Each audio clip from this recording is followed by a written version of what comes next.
দর্শক, বাংলাদেশের অর্থনীতিকে যারা প্রবলভাবে টিকে রেখেছে তার একটি বড় অংশ হচ্ছে প্রবাসে কর্মরত বাংলাদেশি শ্রমিক। সেই শ্রমিকরা দিন বদলের আশায় নিজের যা কিছু এখানে আছে সব কিছু এক ধরনের ত্যাগ করে বেচা বিক্রি করে বিদেশ যান। সেখানে গিয়ে নানা ধরনের নির্যাতনের শিকার হন তাদের অনেকেই।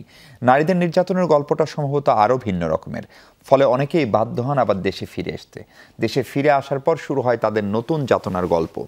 একদিকে একেবারে বিমানবন্দরের ব্যবস্থাপনা থেকে শুরু করে আবার নতুন করে কর্মসংস্থান, কাজ খোঁজা, নানা ধরনের ভোগান্তি সেই সব মানুষের। সেসব নিয়ে আমরা কথা বলতে চাই।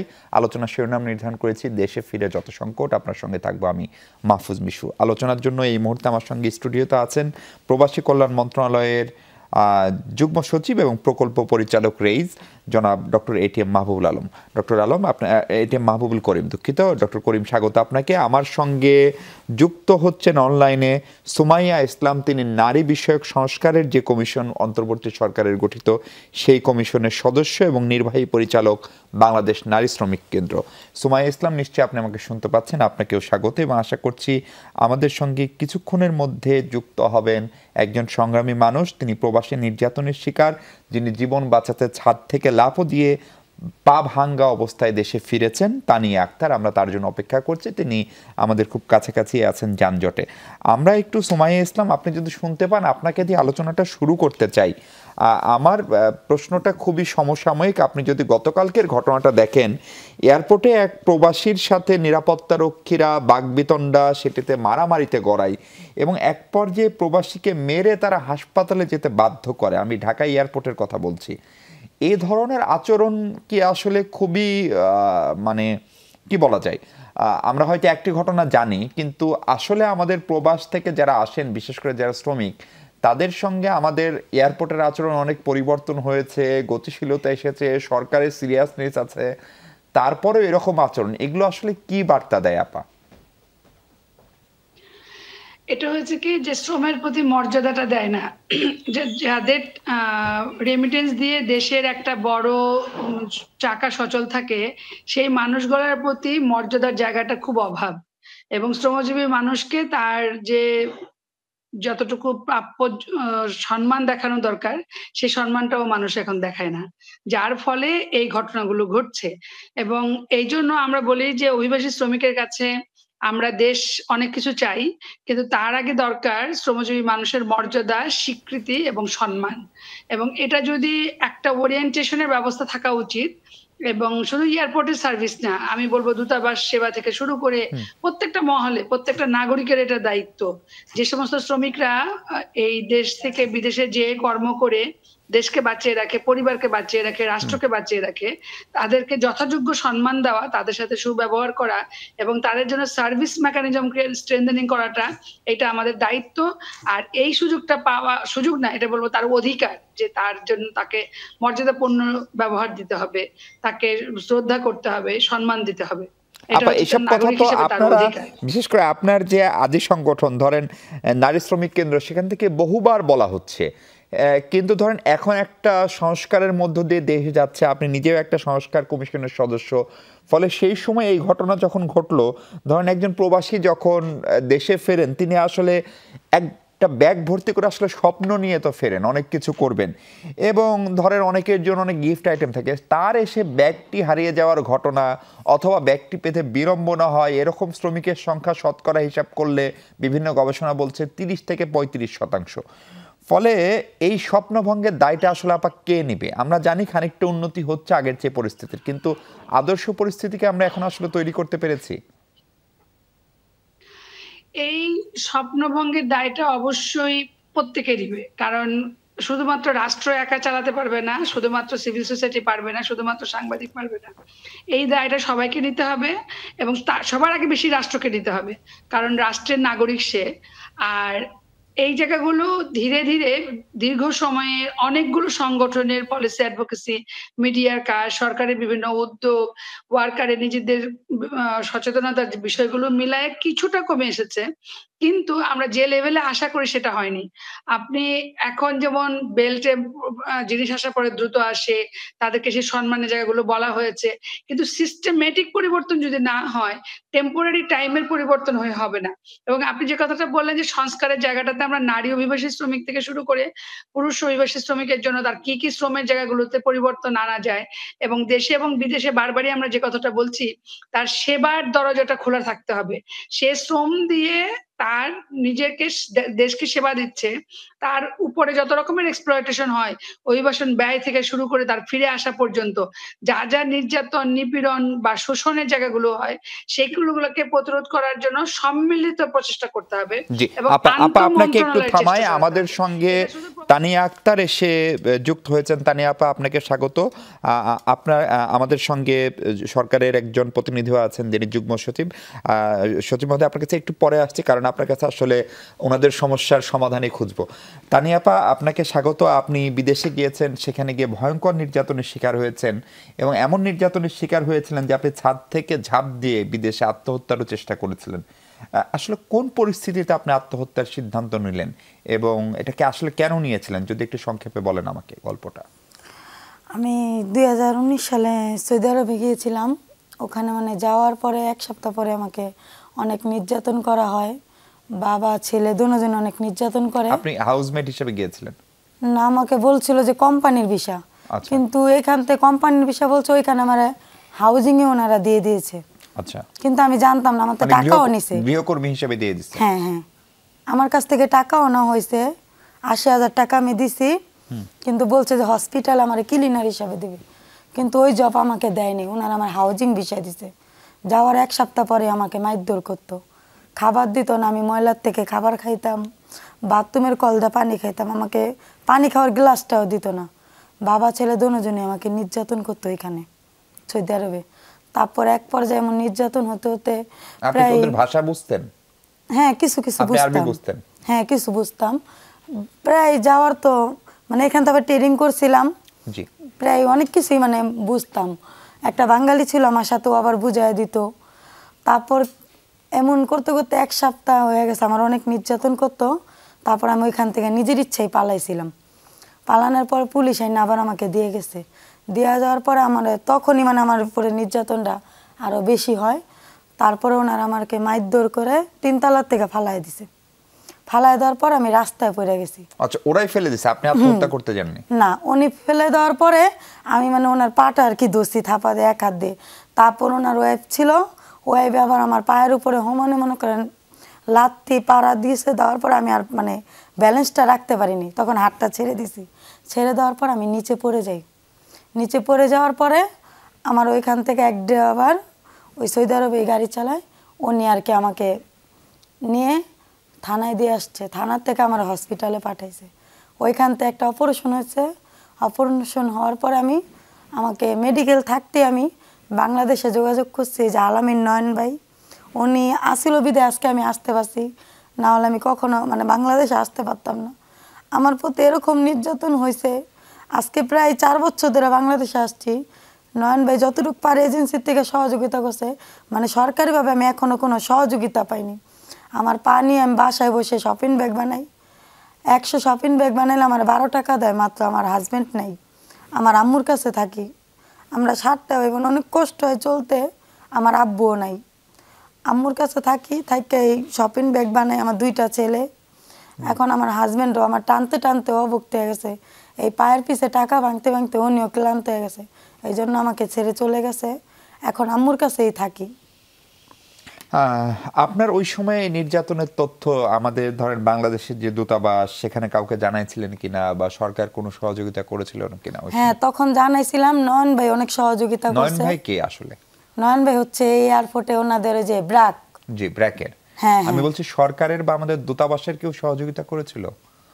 না, কেউ সহযোগিতা করে না। জি। মাহবুব ভাই, আপনি নিশ্চয়ই শুনছিলেন গল্পটা, তো আসলে খুবই করুণ।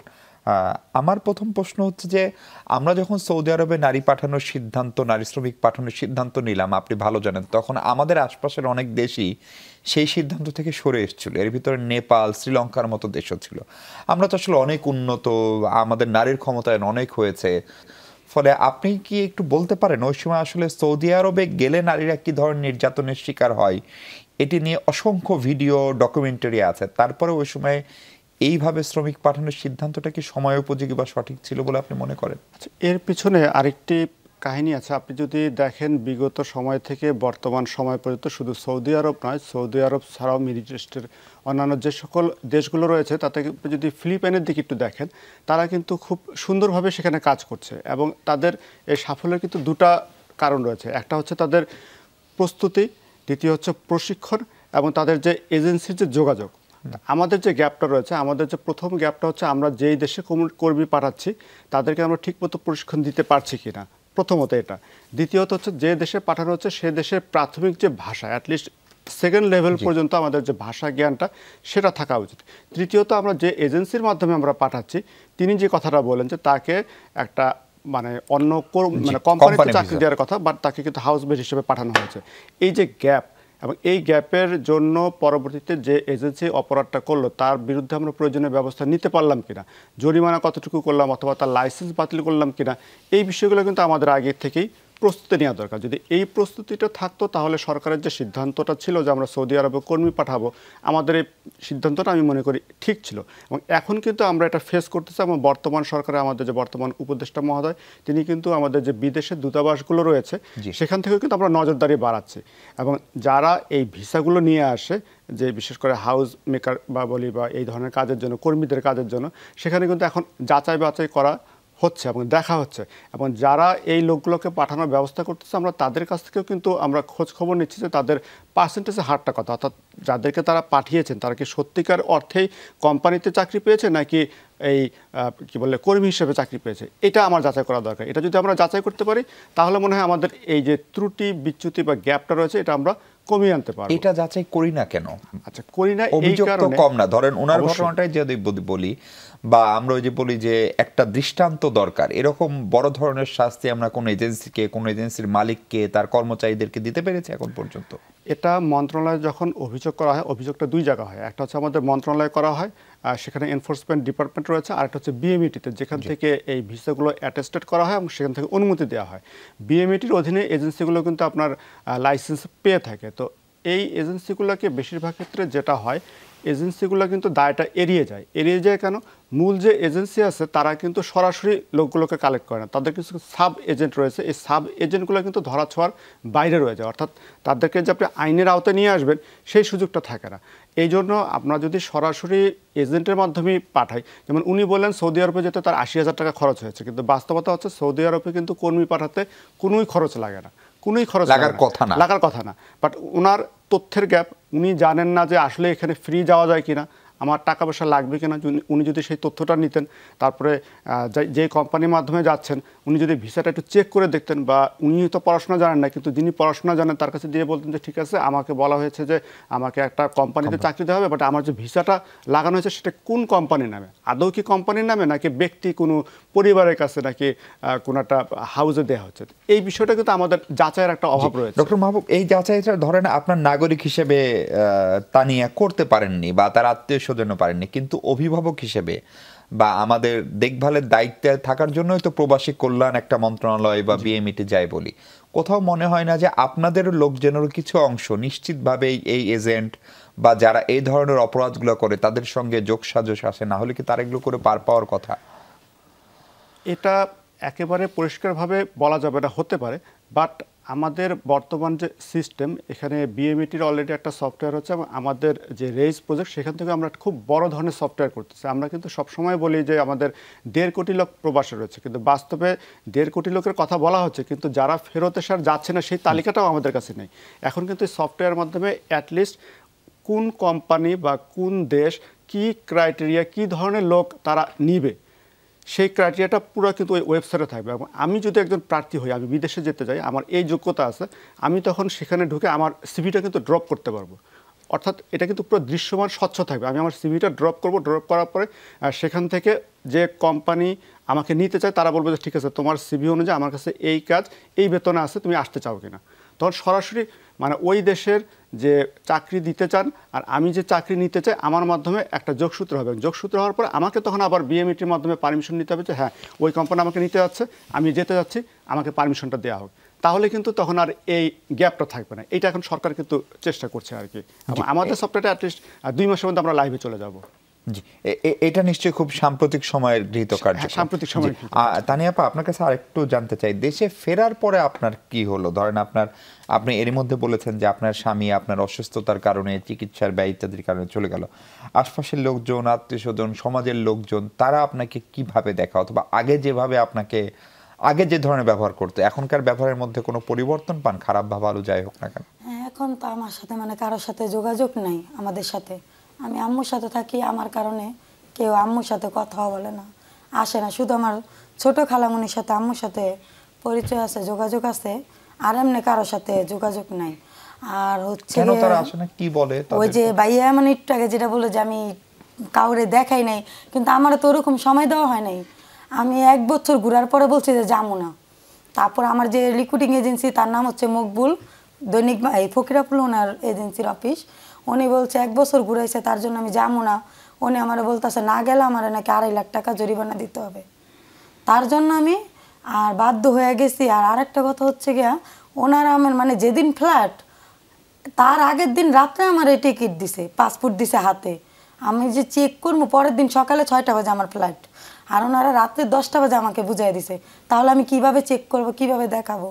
আর আমি ওদের কাছে গেছি, আরেকটা মেয়ের পাল্লায় পড়ে ওই মেয়ে আমাকে নিয়ে দিছে। আমি মানে আসলে ওই এজেন্সি চিনতাম না, আসেন একটা সরাসরি আমি গেছি বা আমি চিনি এরকম কিছু না।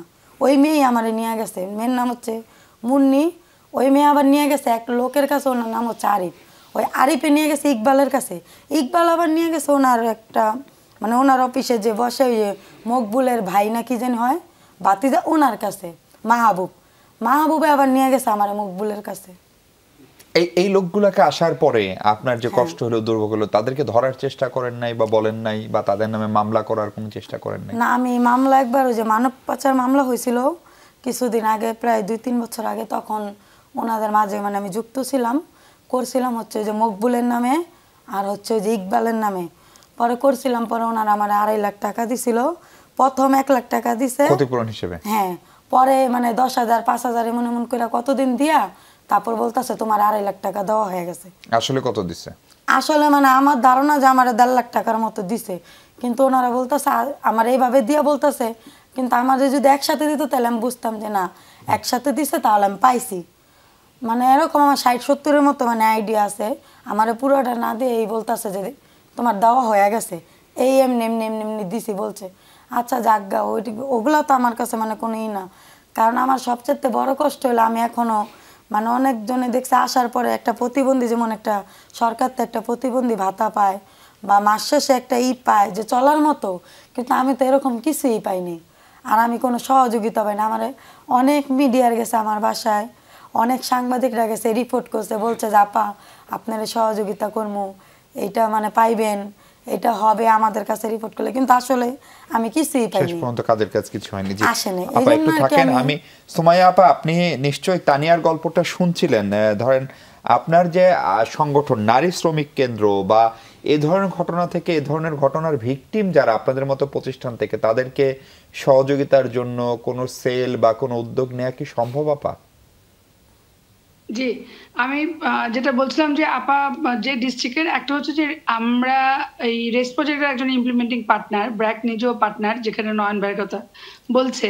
তো সেখানে এই সাপোর্ট ব্র্যাকও ফিল্ড পর্যায়ে নিয়ে যায়। বিএনএসকে আমাদের জাস্ট গত বছরই একজন শ্রমিক আপনারা মিডিয়াতে এসছে, যাকে কিনা মেরে চোখ অন্ধ করে দিয়েছিল, তাকে কিন্তু ওয়েলফেয়ারের ডিজিজার একদম তার কোনো ইন্টারভিউ ছাড়া একটা সাইনে ওনাকে 1 লক্ষ টাকা তখন পর্যন্ত সর্বোচ্চ দিতে পারতো।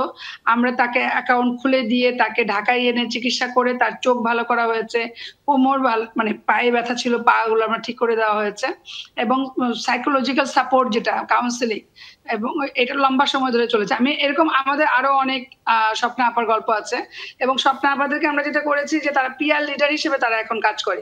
আমরা খুলনাতে, নড়াইল, যশোরে ওখানে প্রচুর ফুড কার্ট দিয়েছি, যেখানে ফুড কার্টে তারা ব্যবসা করতেছে। তারপরে অগ্রণী ব্যাংক, প্রবাসী কল্যাণ ব্যাংক থেকে লোনের ব্যবস্থা করা হয়েছে।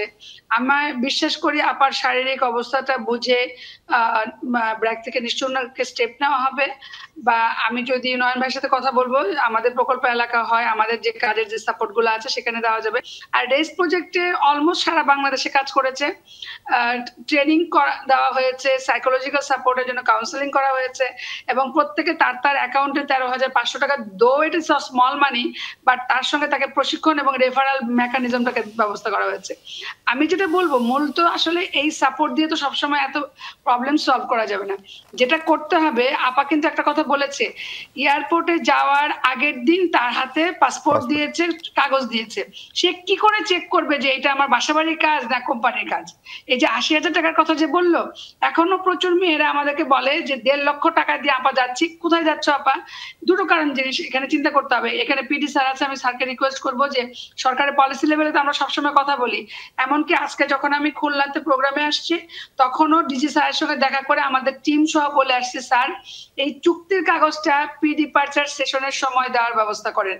কারণ ওয়ার্কার জানে না তার চুক্তিতে কি আছে, সে জানে না তার বেতনের অবস্থা কি আছে, এবং সে কোন বাসায় যাচ্ছে তাকে একটু মনিটর করা দরকার যে এই আপাটা ধাক্কা খেতে হতো না, তাকে সুইসাইডের চিন্তা করতে হতো না, তার এত অ্যাক্সিডেন্ট হওয়ার কথা না। যদি কিনা দূতাবাস থেকে হোক, ওয়েলফেয়ার সেন্টার থেকে হোক, বা যেখান থেকে হোক, একটা মেকানিজম তৈরি করা, বিদেশে মেয়েরা যারা যায় বিদেশে কাজ করতে তারা কেমন আছে। এমপ্লয়ারের সঙ্গে যে জয়েন্ট টেকনিক্যাল কমিটির মিটিং হওয়ার কথা, এই আমাদের জেটিসি, এইটা হচ্ছে না গত 3-4 বছর ধরে। আমরা সেদিন অ্যাডভাইজার মহোদয়কে বলেছি যে এই জয়েন্ট টেকনিক্যাল কমিটির মিটিং হওয়া জরুরি দরকার। শ্রমিক বিদেশে কেমন আছে, সে যে জায়গাতেই হোক না কেন, তার দেখভাল করার দায়িত্ব হচ্ছে রাষ্ট্রের। তো রাষ্ট্রকে সেটার কোনো না কোনো মেকানিজম বের করতে হবে। ডিজিটাল এখন খুবই অ্যাভেলেবল না, সেখানে কেমন করে আমার শ্রমিক কেমন আছে এই জিনিসটা জানতে হবে। যদি কেউ বিপদে পড়ে, ইমিডিয়েট তাকে হটলাইন নাম্বারের মাধ্যমে, ইমার্জেন্সি সার্ভিসের মাধ্যমে সমাধান নিয়ে আমরা আলাদাভাবে কথা বলবো। সমাধান নিয়ে আলাদাভাবে কথা বলবো। মাহবুব ভাই, আপনার কাছে একটা প্রশ্ন করে বিরতিতে যেতে চাই। এই যে আমরা ধরেন বিদেশে গৃহকর্মী পাঠাচ্ছি, তাদের নিরাপত্তার জন্য খুব সুনির্দিষ্ট কোনো পদক্ষেপ আমাদের আছে কিনা সরকারের কাগজে কলমে হলেও, নাকি আমরা পাঠিয়েই একটা দায় সারছি? মানে নির্যাতনের যে গল্প, মৃত্যুর যে মিছিল, সেই বিষয়ে আসলে আমরা কতখানি এ পর্যন্ত কার্যকর ব্যবস্থা নিতে পেরেছি? যদি না পারি তাহলে আমরা ব্যর্থ হলাম কিনা? সরকারের একজন যুগ্ম সচিব আছেন আমাদের সঙ্গে, ডক্টর করিম। ডক্টর করিম, আপনার কাছে জানতে চাচ্ছি, এই যে বিদেশে আমরা যে শ্রমিকদেরকে পাঠাই, বিশেষ করে নারী শ্রমিক, তাদের আত্মমর্যাদা, আত্মসম্মানের বিষয়টা আমাদের মাথায়, মানে সরকারের মাথায় কতখানি গুরুত্ব পাই? আর একটা হচ্ছে যে এই যে যারা নির্যাতিত, এই গল্প আপনি অনেক ভালো জানেন, আপনার প্রকল্পের সঙ্গে অনেকেই জড়িতও আছে এটার সঙ্গে, তারা ফিরে আসে, তারা কেউ কেউ মারা যায়, ফলে সেখান থেকে মনে হচ্ছে কি যে আমরা কার্যকর উদ্যোগ নিতে ব্যর্থ হচ্ছি এখন পর্যন্ত। এটা আমি পুরোপুরি বলবো না, কারণ বর্তমান সরকার আসার পর থেকে যে উদ্যোগগুলো নেওয়া হয়েছে, আপনি দৃশ্যমান কিছু উদ্যোগ দেখবেন। যে আপনারা প্রথমে বলি, সবচেয়ে খুব ভালো একটা উদ্যোগ হচ্ছে বিমা। এটা জাস্ট গত 2 মাস আগের একটা সিদ্ধান্ত যে চালু করা হলো, এবং চালু করার সুবিধাটা হলো যে কোনো শ্রমিক বিদেশে যাওয়ার পরে যদি সে 6 মাসের মধ্যে ফেরত আসতে বাধ্য হয়, তাৎক্ষণিকভাবে তাকে 50,000 টাকাটা সাপোর্ট দেওয়া হয়। এটা কিন্তু একটা অনেক বড় সাপোর্ট। যখন সে সব কিছু লস করে ফিরে আসে, তখন কিন্তু তার জন্য 50,000 টাকা ইচ্ছে করলে কিন্তু যে কেউ ঘুরে দাঁড়ানোর জন্য শুরু করতে পারে আর কি। এটা একটা ভালো উদ্যোগ। আর দ্বিতীয়ত হচ্ছে, বিদেশে যারা যাচ্ছে, বিশেষ করে আমাদের নারী বোনদের কথা যদি আমরা বলি, তাদের যাওয়ার আগে আমরা যে কথাটি বললাম, এবং আমার যে বোন কথাটি বললেন, যে তাকে জাস্ট 12 ঘন্টা আগে তাকে টিকিটটা দেওয়া হয়, ভিসার কাগজটা তাকে হাতে দেওয়া হয়। সে স্বাভাবিকভাবেই তার ইচ্ছা থাকলেও সে এটা যাচাই করতে পারেনি। তা আমাদের কথা কিন্তু আমরা সেটাই বলছি, আমরা সচেতন করার চেষ্টা করছি, এবং পাশাপাশি আমরা বর্তমান যে এজেন্সিগুলো রয়েছে তাদের সাথে আমাদের উপদেষ্টা মহোদয়, আমাদের মিনিস্ট্রি যারা কর্মকর্তা রয়েছেন তারা বসেছেন, এবং বারবার করে বলা হচ্ছে যে অবশ্যই আপনি যাকে ভিসা দিচ্ছেন, কোন কাজের জন্য তাকে পারমিশন দিচ্ছেন, সেটা অ্যাটলিস্ট তাকে 15 দিন আগে জানাতে হবে। 15 দিন আগে, যাতে তার একটা মানসিক প্রস্তুতি থাকে, সে সেখানে যাবে কিনা, সেটা তার শর্ত মতো কাজটা তাকে দেয়া হলো কিনা। এটা আসলে শুরুতেই যদি আপনি সাবধানতা অবলম্বন না করেন, পরবর্তীতে যখন দেশের বাইরে এত এত শ্রমিক কাজ করে, সে নারী হোক পুরুষ হোক, তখন আমার দূতাবাসের 2 জন লোকের মাধ্যমে কিন্তু, আমি যদি সৌদি আরবের কথা বলি, সেখানে রিয়াদে হয়তো দূতাবাস রয়েছে, সেখানে 2 জন লোক আমার কাজ করে, বাট শ্রমিক যারা কাজ করেন তারা হয়তো রাজধানী থেকে 500-700 কিলোমিটার দূরে কাজ করেন। তো অত দূরে একটা মানুষের খোঁজ খবর রাখা দুইটা অফিসারের মাধ্যমে এটা কিন্তু বেশ কঠিন একটা কাজ। তারপরেও আমরা যেটা এখন করতে যাচ্ছে সরকারের যেটা সিদ্ধান্ত যে একটা বুথ সিস্টেম চালু হতে পারে কিনা, অর্থাৎ যদি আমরা বলি যে আমাদের দূতাবাসের লোক বলে যে ঠিক আছে আমি রিয়াদ থেকে 700 কিলোমিটার দূরে যে শহরটা আছে সেখানে মাসের 20 তারিখে আমি সেখানে একটা হিয়ারিং নিব, লাইক দ্যাট, ওকে ওখানে কার কি সমস্যা হচ্ছে শুনানির মতো যে হলে পরে তাৎক্ষণিক আমি একটা ব্যবস্থা আমি নিতে পারি বা ধরতে পারি বা পুলিশকে ইনফর্ম করতে পারি বা ওই দেশের লোকদেরকে বলতে পারি যে আমার শ্রমিক এখানে কাজ করছে, যেই শর্তে কাজ করার কথা ছিল সেই শর্তে তাকে কাজটা করানো হচ্ছে না, খাবার দেওয়া হচ্ছে না, বেতন দেওয়া হচ্ছে না, নির্যাতন করা হচ্ছে, লাইক দ্যাট।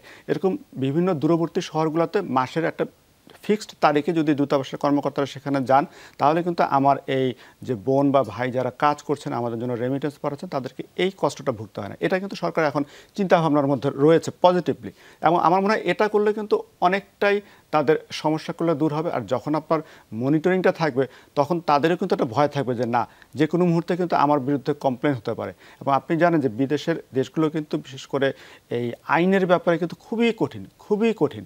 তো তারা যখন দুই একজন যখন এই অভিযোগের কারণে তারা আইন দ্বারা দণ্ডিত বা জরিমানা গুনতে হবে তখন তো বাকিরাও অ্যাটলিস্ট বুঝবে না, আমি যতই দূরে থাকি রাজধানী থেকে এখানে কিন্তু আমার দূতাবাসের লোক চলে আসে, আমার বিষয়ে খোঁজ খবর নেয়, কমপ্লেন করে, এতে কিন্তু আমি অভিযুক্ত হতে পারি।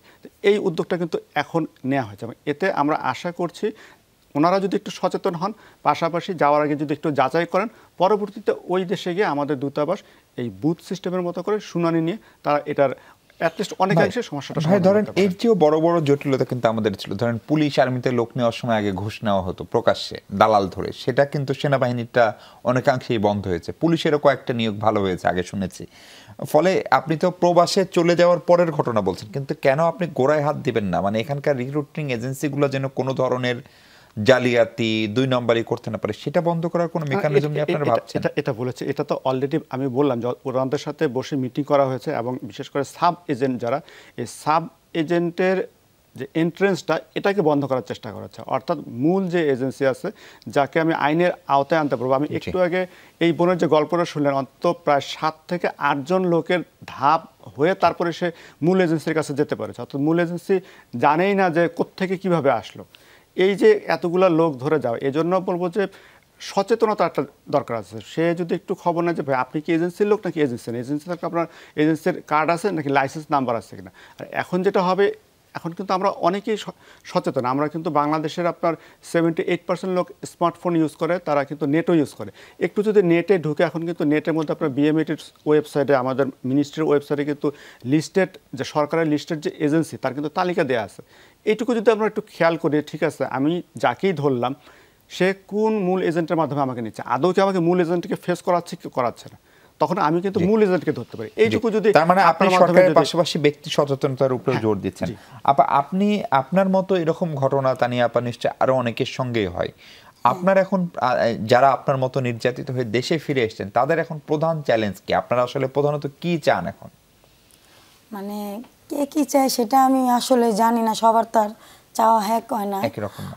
আমি চাই যে আমাকে একটু সহযোগিতা করুক বা আমি একটু ঘুরে দাঁড়াতে চাই, যাতে আমি একটা ভালো কিছু করে খাইতে পারি। মানে আপনাকে সহযোগিতা মানে টাকা দিয়ে সহযোগিতা করতে হবে নাকি আপনি নিজে মানে আমাকে যে কোনো আর কি সহযোগিতা করুক, যাতে আমি একটু কইরা কাইটা খাইতে পারি। আমার পাটা ভাঙা এখনো, আমার মানে ডাক্তার বলছে আবার অপারেশন করতে হবে, আমার পায়ে এখন আপনার ইনফেকশন হয়েছে আবার, এখন যদি আবার অপারেশন করি তো আমার কাছে মানে আমি না হলে সরকারিতে ভর্তিই হলাম, কিন্তু আমার যে ওষুধ পানি এগুলো তো আর আমারে দিব না, এগুলো তো আমার ব্যবস্থা করতে হবে। আমার আম্মু দিন না দিন খায়, তাহলে আমারে দিব কই থেকে? এখন আমি যদি কোনো সহযোগিতা পাইতাম, ভালো একটা চিকিৎসা, তার পাশাপাশি মনে করেন যদি ভালো কোনো সহযোগিতা পাই, আমি একটা কিছু কইরা খাইতে পারতাম, কোন একটা ব্যবসা বাণিজ্য। হ্যাঁ কোন একটা ব্যবসা বাণিজ্য। তাহলে কি কাজ করতে পারেন? এমনি তো আমি এখন বাসায় বসে আপাতত ওই যে বললাম না শপিং ব্যাগ বানাই, হ্যাঁ 1000 শপিং ব্যাগ বানাইলে আমাকে 120 টাকা দেয়। তাহলে তো আমি তো প্রতিদিন আর 1000 বানাইতে পারি না, প্রতিদিন 1000 বানাইতে 200-300 এরকম বানাই, তাহলে আমি 100 বানাইলে আমার দেয় মাত্র 12 টাকা। তাহলে এটা দেখে আমি খামু নাকি ঘর বাড়াই দিমু? মানে নিজে যে আমি মানুষের থেকে জামা কাপড় চায়া পরি, নিজের একটা আসে না যে একটা জিনিস রাস্তায় বেরোলাম খামো বা বাচ্চাদের একটা জিনিস কিনে দেবো, মানে এরকম কিছু আমি পারি না। পারবো কই? তো ওই যে আমার তো এরকম নাই, কারণ আমি গেছিলাম অনেক আশা নিয়ে যে হয়তো কাজ করবো, সবাই মিলে ভালো থাকবো। আমার হাজবেন্ডও ভালো ছিল, কিন্তু উনিও ক্লান্ত হয়ে গেছে। একটা মানুষটার যা কাজ করে উনি মাছ কাটে আরও দেয়, দৈনিক 300-400 টাকা পায়। তাদেরকে আমার সংসার চলবো না আমাকে ওষুধ পানি খাওয়াবো? আমার মনে করেন প্রত্যেক সপ্তাহে 1 থেকে 2,000 টাকার ওষুধ লাগে। আমার পাও ইনফেকশন হয়ে গেছিলো, বাংলাদেশে আসার পর ওইখান থেকে একটা রড লাগাই দিছিল, নাট দিছিল। পরে এখানে আসার পর আমি রড লাগাইছি, ওইটা খুললে আর কি ইনফেকশন হওয়ার কারণে আমার নিচের যে হাড্ডিটা মানে ওইটা নাই আর কি, ফিক্সড হয়ে গেছে। এখন আমি পাও মানে আমার হেসতে হেসতে হাঁটা লাগে। জি ডক্টর করিম, আপনারা কোনোভাবে সহযোগিতা করতে পারেন কিনা? উনি যে কথাটা বললেন, আমি যে রেইজ প্রজেক্টের প্রকল্প পরিচালক হিসেবে কাজ করছি। এই প্রকল্পটি 2023 সালের জুলাইতে শুরু হয়, বিশেষ করে ওয়ার্ল্ড ব্যাংকের ফান্ডিং লোন প্রজেক্ট। এই প্রকল্প থেকে আমরা সারা বাংলাদেশে আমাদের 31টি ওয়েলফেয়ার সেন্টার রয়েছে এবং এই 31টি ওয়েলফেয়ার সেন্টারের মাধ্যমে আমরা 64 জেলায় কাভার করছি এবং আমাদের টার্গেট অনুযায়ী আমরা এই পর্যন্ত 2 লাখ প্রবাস ফেরত, বিশেষ করে 2015 পরবর্তী যে সমস্ত প্রবাস ফেরতরা এসেছেন তাদেরকে আমরা রেজিস্ট্রেশন করেছি। রেজিস্ট্রেশন করে আমরা ব্যাংক টু ব্যাংক তাদেরকে তাৎক্ষণিকভাবে এককালীন 13,500 টাকা করে দিচ্ছি। পাশাপাশি আমাদের এই ওয়েলফেয়ার সেন্টারগুলোতে কাউন্সিলর রয়েছে, ডেপুটি কাউন্সিলর রয়েছে। এখানে আমরা আইওএমের মাধ্যমে আরও 7টা এনজিওর মাধ্যমে আমরা তাদেরকে কাউন্সিলিং করে থাকি। কাউন্সিলিং করে যে ব্যক্তিটা রেজিস্ট্রেশন করছেন তার কোন পথে কি ধরনের প্রশিক্ষণ নিলে তাকে একটা সাপোর্ট দেওয়া যায় এবং সেই প্রশিক্ষণের বিপরীতে তাকে এনজিও অথবা এসএমই ফাউন্ডেশন অথবা অন্য কোনো ধরনের ব্যাংক থেকে একটা লোন দিয়ে তাকে উদ্যোক্তা করা যায় কিনা সেই ওয়েটা আমরা তাকে দেখিয়ে দিচ্ছি। এবং অদ্যাবধি আমাদের যে 2 লাখ লোকের যে আমরা রেজিস্ট্রেশন করেছি, এই রেজিস্ট্রেশনের মধ্যে অলরেডি আমরা 1,30,000 প্লাস লোকের কিন্তু আমরা 13,500 টাকা করে এই 13,500 টাকা দিয়ে আসলে ওনার চিকিৎসার জন্য বাড়তি কিছু করা সম্ভব?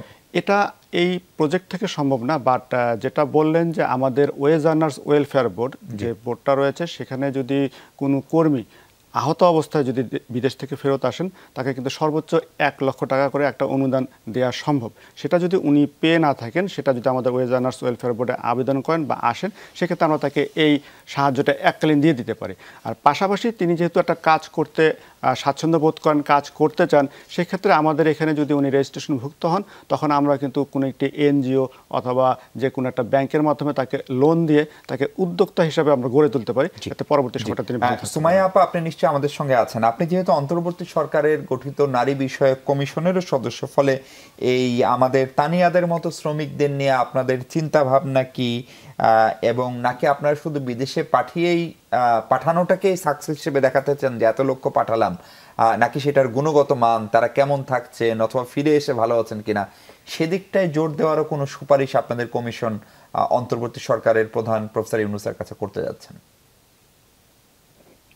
প্রথম কথা হচ্ছে যে আমরা এখনো মানে সংস্কার কমিশনের পেপারস এখনো রেডি হয়নি, বাট আমরা দীর্ঘদিনের একটি মানে প্র্যাকটিশনার হিসেবে আমরা যেটা বলবো যে সরকারের বিদেশে নারী শ্রমিক পাঠানোর পূর্বেই মানে প্রি ডিসিশন থেকে শুরু করে প্রত্যেকটা স্টেজে তার যেন গ্রাসরুট লেভেলে মানে তার দোরগোড়ায় মানে ইউনিয়ন পরিষদে তার বাসার কাছে যেন তথ্য সেবা বা তার সার্ভিসগুলো স্ট্রেনথেনিং করা হয়, সেই জন্য সেবাটা পায়। যে আপাটা বললেন যে উনি এখন একটু ব্যবসা করতে পারে বা উনি যে কাজটা করছে সেখানে পর্যাপ্ত ইনকাম হচ্ছে না, উনার ছেলে মেয়েরা লেখাপড়া করে, ওয়েলফেয়ার সেন্টারের কিন্তু অনেকগুলো প্যাকেজ আছে বাচ্চাদের লেখাপড়া করার জন্য। তারপরে এককালীন চিকিৎসা ভাতা 1 লাখের উপরে এখন আরেকটু ইনক্রিজও করা হয়েছে। তো সেই সেবাগুলো যেন সে জানতে পারে, এটা ওয়েলফেয়ার সেন্টার, ডেমো, টিটিসি এগুলোকে সম্মিলিতভাবে কি প্রচেষ্টার মাধ্যমে দেশের সেবাটা বৃদ্ধি করতে হবে, যেটা আপনি শুরুতেই বলেছিলেন যে এয়ারপোর্টে তাকে এক্সপ্লয়েট করা হয়, ব্যাগ কাটা হয়, এই ওখানে ব্যবহার করা হয়। তো প্রত্যেকটা জায়গা ধরে ধরে একদম দোরগোড়া থেকে শুরু করে বিদেশে তার সেবাটা ইনক্রিজ করা। আমি পিটি স্যারের সাথে একটু যুক্ত করতে চাই, সেটা হলো যে একটা জায়গাতে ক্যাম্প করে, যেহেতু বারবার বলছে যে ম্যান পাওয়ার কম, এটা দিয়ে হবে না, এখন তো ডিজিটালের যুগ, আমাদের একটা ব্যাচে যত শ্রমিক যাচ্ছে তার সঙ্গে একটা কোনো গ্রুপ করা যায় কিনা বা কিভাবে সে বেতন পেয়েছে কিনা এটাও যদি আমরা দেখতে পাই তাহলে দেখতে পারবো যে আমার শ্রমিকটা কেমন আছে। তারপরে যে অসুস্থ হয়ে ফিরে আসতেছে তার জন্য শুধুমাত্র এরকম একটা নিয়ম আছে, আপনাদের এখনো পরিবর্তন হয়নি যে 1 বছর কি 2 বছরের পরে আর এই আবেদনটা করতে পারবে না। অনেক শ্রমিক জানেই না যে তার যে ইন্স্যুরেন্সের টাকা কাটতেছে, ইন্স্যুরেন্স কেমন করে ক্লেম করবে? অনেক শ্রমিক জানে না যে সে ফিরে আসার পরে সে তার চিকিৎসা সেবাটা পাবে কিনা। আমি জানি না নয়ন ভাই ওনার জন্য টাকা আবেদন করে টাকা তুলে দিয়েছে কিনা। সরকারের কাছ থেকে আমরা অনেক শ্রমিককে, সরকারের সিস্টেমটাকে আমরা শক্তিশালী করতে চাই, কারণ সরকার একমাত্র প্রতিষ্ঠান যে কিনা এই শ্রমিকের পাশে সবসময় দাঁড়াবে এবং তার চিকিৎসা সেবা, তার মানসিক ওয়েলবিং, তার যদি কি করে চলবে, তার অন্যান্য অনেকগুলো সাপোর্ট সার্ভিস মেকানিজম আছে, সেইগুলোর সঙ্গে নারী শ্রমিককে যুক্ত করতে হবে। কারণ নারীর কন্ট্রিবিউশনটা সোসাইটিতে মাইগ্রেন্ট ওয়ার্কার হিসেবে অনেক বেশি, কিন্তু মর্যাদা, স্বীকৃতি, সম্মান এইটা খুবই অনুপস্থিত। কারণ গৃহশ্রমিকের শ্রম হিসেবে মর্যাদা দেওয়া হয় না, সেখানে দেশে এবং বিদেশে মানে এটা স্বীকৃতি নাই। আমরা অবশ্যই এই বর্তমান সরকারের কাছে সেটা আশা করব যে নারী শ্রমিকের গৃহশ্রমকে মর্যাদা দেওয়া এবং প্রত্যেকটা সেক্টরে নারী, মানে ইনফর্মাল এবং ফর্মাল সেক্টরের নারীদের পাশে যেন একটা স্ট্রেংথেনিং মেকানিজম থাকে, যেখানে সে বিদেশ যাওয়ার আগে তার জন্য, যেমন ধরেন সে চুক্তিটাও জানতো না, 8টা হাত বদল মানে 8টা জায়গায় তাকে যেতে হয়েছে, তাহলে তার দোরগোড়ায় সেই সেবাটা আছে কিনা, এই আপা কোথায় যাবে, কার কাছে যাবে, সে তো বনানী রিক্রুটিং এজেন্সি চিনে না। তার চেয়ে বড় যে বিষয় সেটা হলো যে রিক্রুটিং এজেন্সি যারা ব্যবসা করে তাদেরকে দায়বদ্ধতার মধ্যে কোনোভাবে ফেলা যাচ্ছে না। সে কোন রকম বিদেশ পাঠিয়ে দিয়ে জেন্দা লাশের মতো ফেলে দেয়, তারপরে তার খোঁজ খবর থাকে না। এখন আমার মনে হয় যে একটা প্রাইম টাইম যে রিক্রুটিং এজেন্সিকে দায়বদ্ধ করতে হবে ওয়ার্কারের সঙ্গে, তার রিক্রুটিং কস্ট থেকে শুরু করে সেবা দেওয়ার জায়গাটা, শুধুমাত্র ব্যবসা করলে হবে না, সেবার জায়গাটাকে শক্তিশালী করতে হবে। আমরা একটা বিরতি নেই।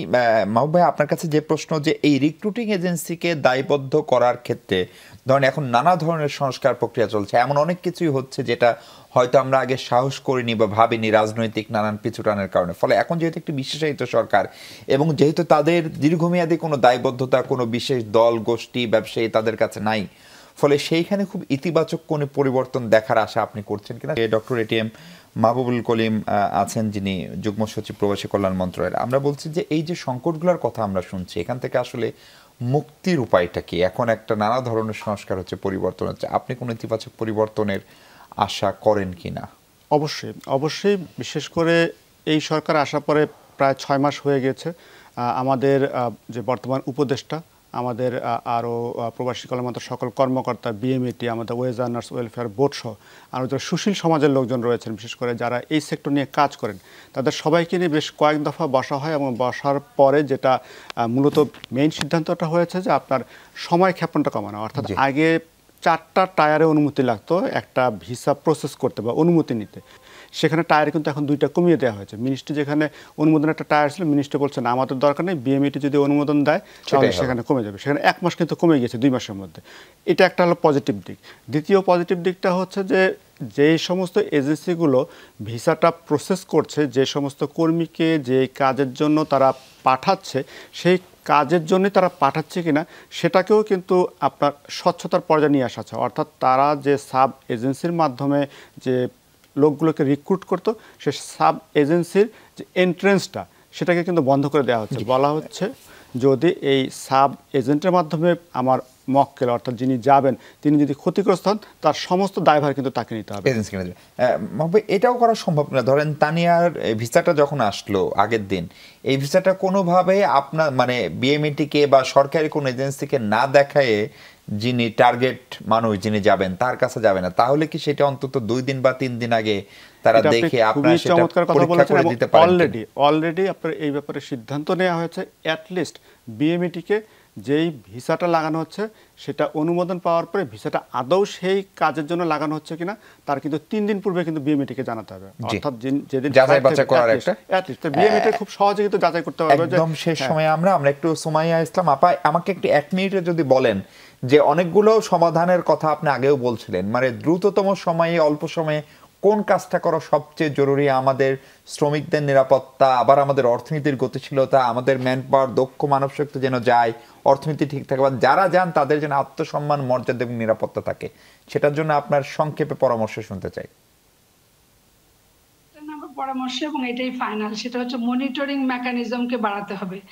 একদম প্রান্তজনের মানুষ যারা এখানে বিপদে না পড়ে, দেশে এবং বিদেশে 2 দেশেতেই টেকনোলজিকে ব্যবহার করে ডিজিটালাইজড পাবলিক প্রাইভেট পার্টনারশিপটাকে স্ট্রেংথেনিং করে গভর্নেন্স সিস্টেমটা, মাইগ্রেশনের যে গভর্নেন্স সিস্টেমটা এত করাপ্ট, অবস্থা, এজেন্সি থেকে শুরু করে মিডলম্যানের মধ্যে, এইগুলাকে যদি স্ট্রেংথেনিং করতে হবে।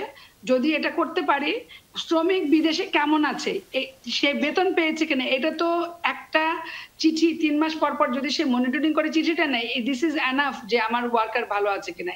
একটা ফোন কল করা, খুব বেশি কিছু না, একটা হ্যালো বলা, কোনো কঠিন কাজ না। একটা শক্তিশালী 24 ঘন্টা রোস্টার ডিউটিতে হটলাইন সার্ভিস দেওয়া, যেটা কিনা ওয়েলফেয়ার বোর্ডের কাছে আছে, কিন্তু সেটাকে আরো শক্তিশালী করা যায় কেমনে, আরো ফোন নাম্বার ওয়ার্কারের কাছে পৌঁছানো যায় কেমনে, মনিটরিং মনিটরিং মনিটরিং, এটা যদি স্ট্রেংথেনিং করি, অবশ্যই ওয়ার্কার ভালো থাকবে দেশে এবং বিদেশে। ফিরে আসার পরে সে কেমন আছে, তার কি সাপোর্ট দরকার, এটা তো তার কাছে দোরগোড়ায় চলে যেতে হবে। টাকা যখন রেমিটেন্স আসে, যখন এটা নিয়ে আমরা খুব গর্ব করি, দেশের অর্থনৈতিক সমৃদ্ধি হচ্ছে, তাহলে তার সেবাটাও তার দরজার কাছে পৌঁছে যেতে হবে, সেটা দেশে বসেও বিদেশেও। এবং তার পরিবারকে, তাকে মানসিক স্বাস্থ্য থেকে শুরু করে তার সার্বিক সহযোগিতা করতে হবে সবাইকে, এবং সেটা একা না, পাবলিক প্রাইভেট পার্টনারশিপে। আপনার সঙ্গে যেটি হয়েছে সেটি নিঃসন্দেহে আমাদের বিএমইটি বলি, বাংলাদেশ নামক রাষ্ট্র বলি, আমাদের এনজিও বলি, গণমাধ্যম বলি, সবার একটা ব্যর্থতা। ফলে ধরেন আপনার কাছে আমরা ক্ষমা চাইলেও সেটা কম চাওয়া হবে, কিন্তু আপনার মতো আর কারো যেন অভিজ্ঞতা না হয়, মানে আরেকজন তানিয়া যেন না হয়, সেটার হাত থেকে বাঁচার জন্য আপনার কি বুদ্ধি আছে আপনার মাথায়, বা কি করা উচিত, এটা একটা প্রশ্ন। দ্বিতীয় প্রশ্ন হলো, সব যদি ঠিকঠাক হয় যেভাবে এই স্যার বলছেন, বই ম্যাডাম বলছেন, তাহলে আবার কি আপনি বিদেশ যেতে চাবেন? না, আমি আর কখনো যাব না। কেন যাবেন না? আমি আর কখনো যাব না, কারণ আমি একবার যে নির্যাতিত হয়েছি, আমি মানে তাতে আমার শিক্ষা হয়ে গেছে। আমি আর কখনো যাইতে চাই না, বা আমার মতো যাতে কারো আর না হয়। যেই যাক অবশ্যই যাচাই বাছাই করুক, বা আমি চাই যে আপনারা মানে যে কাজটা ধরেন, একটা রেকর্ডিং এজেন্সি যদি পাসপোর্ট ভিসা তার যদি 1 সপ্তাহ আগে বা 3-4 দিন আগে দেওয়া হয়, তাহলে তার কাছে তো অবশ্যই যাচাই বাছাই করার সময় থাকবে।